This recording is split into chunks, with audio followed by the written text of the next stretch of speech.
Hi everyone, welcome back. I hope you're all doing well. So today's video is going to be how to do right angle weave, and it's one of the basic stitches for bead weaving, and so I found these kind of videos really helpful when I was first starting out. So it's a beginner's guide on how to do right angle weave, and so once you learn how to do it you can go on to adapt it in so many different ways. It's so versatile and you'll be able to start to design your own patterns as well. So I hope you find this helpful. Subscribe if you want to see more of my videos and comment down below what else you'd like to see. So let's get into it. So I'm going to start by showing you some examples. So this is what it looks like. It's a stitch that has a base unit of 4 beads and then you go on to add more of these little units to create this. It's quite a neat and tidy looking stitch. It's actually my favourite stitch to work with because you can do so much with it. And so you can use size 11 seed beads, size 8 seed beads or size 6, any size seed bead. So that's really good, and you can also use pretty much almost any other shaped bead as well. So I've got an example here with bugles, these are rondelles, these are round beads, and doing it with round beads is actually my favourite way to do it.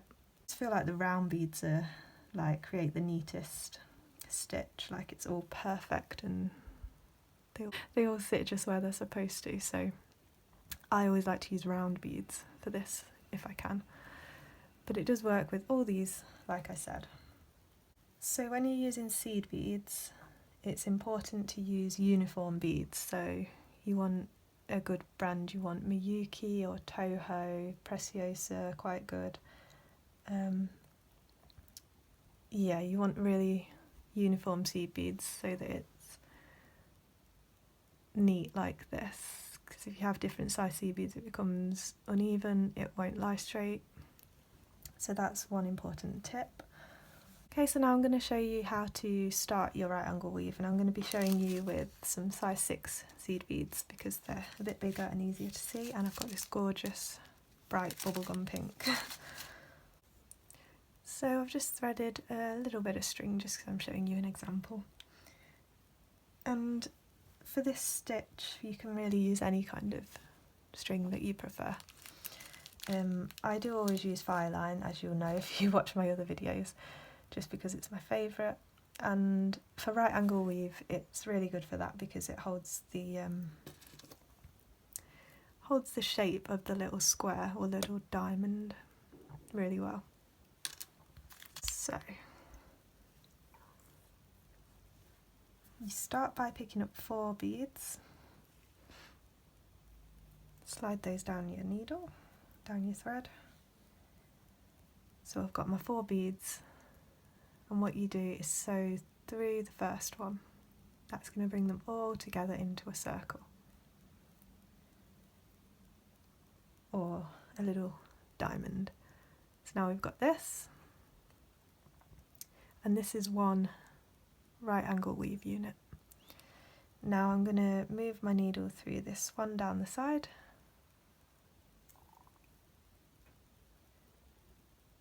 so I've got this, and through this one on the bottom. The only reason I've done that to begin with is so that my tail thread is over this side and I'm working away from it, just so that my tail thread wouldn't get in the way. So that's why I do that. So each little unit has 4 beads, but this one is going to be part of the next unit. So this time you're only going to pick up 3. So pick up your next 3 beads. You're coming out of the bottom of this one, you're going to go through the top. That way it creates that circle of thread again. Pull it through, and you've got this. Now when you're using a bigger bead, like a size 6 seed bead or a bigger round bead, you see how this has gone a bit floppy. Because they're heavier beads, if you go through this circle again one more time, it will strengthen it up and make them all sit tightly. Once you've done that, then going to pass through the bottom bead, and then we're going to pass through the side bead. Pull it tight, and now we've got 2 little units So I'll show you again one more time. So you're going to pick up 3 of your size 6 or whatever you're using. Then you're going to go through this one, which is going to be your 4th bead. So I'm coming out of the top of it this time, so I'm going to go up through the bottom. Pull it down, so you've got this. Now I'm coming out of this one here, so I'm going to go through the top one, like that, and down through the side. Pull it tight, and we've got this. So when you're doing this stitch, it can get tempting. Let me just show you an example. So I've added my 3 more beads. It can get tempting to then go through these 2 beads together, like that. And that's okay, but over time you'll lose the tension, and sometimes it just makes it a bit messier. When you go through them 1 bead at a time, like that right angle, it genuinely does just make it neater. So it depends what pattern you're doing. I suppose if some patterns it doesn't really matter too much and you can't see the detail that much, then you could go ahead and do the quick way. So if I do that again, yeah, it can just get a bit messier if you can see the difference. So that's another tip for you if you want it to look really crisp and neat. It's time consuming, but go through 1 bead at a time, every time pulling it tight after you go through a bead. So that's that. Okay, so I've just neatened those ones up again. I'm going to show you now how you can then change direction. So that can be good for some projects. This is one I was working on a couple of years ago actually. I was making it for a holiday that I had booked in 2020, which then of course got cancelled because of COVID. And I never carried on with this because I wasn't going on the holiday anymore and I lost motivation. But I was making this, zoom out a bit, wooden beaded bag. So I got quite far on with it. I was just going to go like straight up, make a little cute bag. But this is all done using right angle weave. You can probably see the little units there. And it's just done by then changing direction. So I'm going to show you how to do that.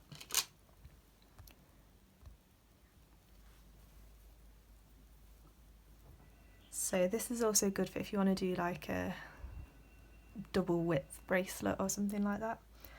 So you're coming out of this one here, and obviously if you carry on you'll go in that direction. So you want to move through this bead or this bead depending which way you want to go.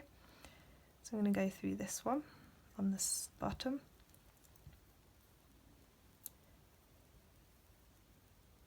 Okay, so now coming out of that bottom bead, and I'm going to pick up my next 3 and go back into that bead that I'm coming out of, like always. Now we have this. Then you'd have to decide again, you know, you could carry on straight down there then, or you could be going this way. So I'm going to show you what to do if you want to do like a double strand of right angle weave. So we're coming out of this one here. I'm going to move through this bead. It's a bit hard. I'm at the wrong angle. I'm going to move through this bead on the side in that little unit that we just created. So this one here. So now we've got this.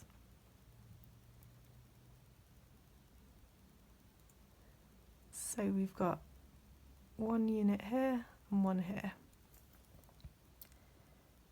Okay, so to carry on down here and make a double strand, for this next unit you're already going to have 1, 2 beads, so you just need to add the other 2. So I'm going to pick up 2 beads, and coming out of this one I'm going to go up through this one on the side.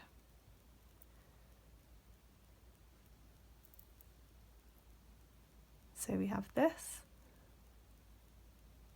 So Now I'm coming out of this one, I'm going to move my needle through this bead, and the one on the bottom. So through one at a time, down through the one on the side, through the one on the bottom. Now to add the next unit, you're coming out of this bead here, so that bead's already there. So if you added 3, they'd sit on top of that one, it wouldn't be right.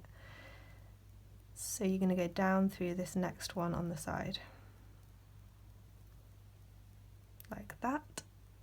Now you've already got 2 in this unit, so you're going to pick up 2 more and go back through that one on the top.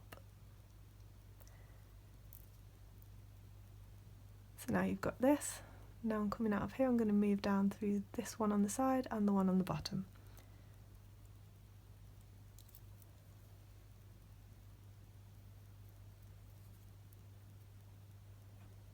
Okay, so now we're in that position again where we've got 1, 2, we're coming out this side, so we're going to pick up 2 more.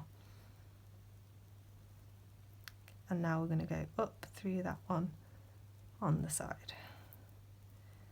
So we've got this coming out here, so I'm going to go through 1, 2, 3, so I'm back at the bottom.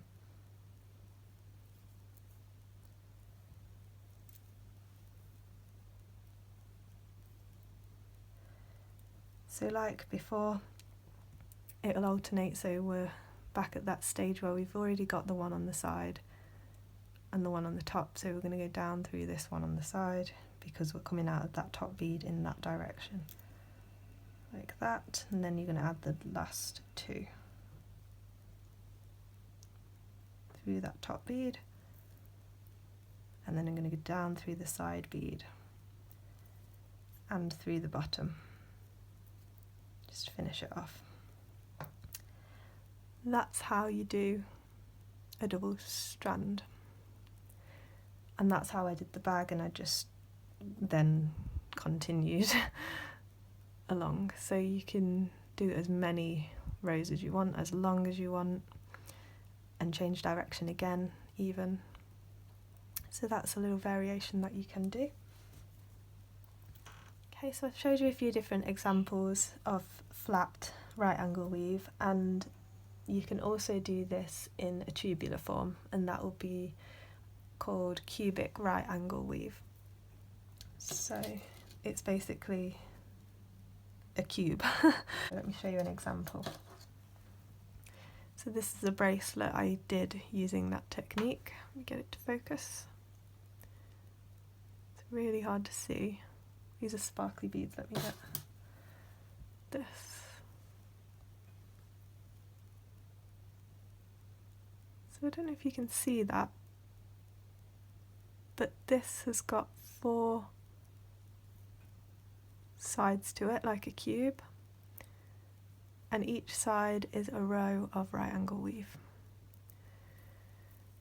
So this is my favourite stitch for if I want to do a long rope necklace or something like that, because it grows quite quick. It does take a long time to make a necklace, but it grows relatively quick, and you can use different size seed beads, you can use all different beads, you know, round beads, so it's really good for making necklaces. And I'm going to do a separate video, I think, on how to do cubic right angle weave or craw, because it's quite complicated and it is difficult for beginners. I found it so hard. I couldn't figure out how to do it for such a long time, and I watched so many videos. Eventually it just clicked and then I could do it. So I'm hoping to show you a couple of different ways to start it off, because starting it is the hardest part, but once you get that, then you're away. So I'm going to film a video separately on how to do this, and hopefully that will help some of you guys, because like I said, I did find it so frustrating trying to figure this one out, but now that I can do it, it is my favourite. So look out for that video, comment down below if you'd like to see that video, and that's it really for this how-to guide. So I hope you enjoyed it and found it helpful, and yeah, like I said before, comment down below anything else you'd like to see, and subscribe to see more of my videos, and follow me on Instagram at Beading by Hannah, and give this video a thumbs up if you enjoyed it. Thanks for watching. See you next time. Bye.